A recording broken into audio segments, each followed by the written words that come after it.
Parang hinarian. Hello mga ka-fishing, welcome back. Yan po mga ka-fishing oh. Sa aming huling area. Yan, ano na po, yan oh. Matanggal na yung ano. Grabe.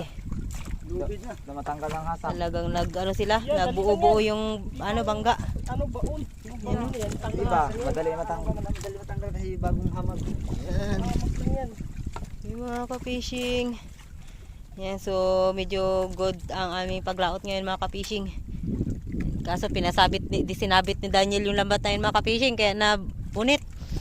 Ayaw sa larin. Ano lang yun? Yan. Sa aming pangalawang area nasabit. Dalawang dangkal. Wow! Sabi ka tuwa. Yay! Okay mga ka-fishing, tulong muna ako hanggang dyan yung ano namin. Dyan no, sa may ano pa, sa may dagat. Sa may lambat. Yung mga ka-fishing, bye bye, thank you for watching.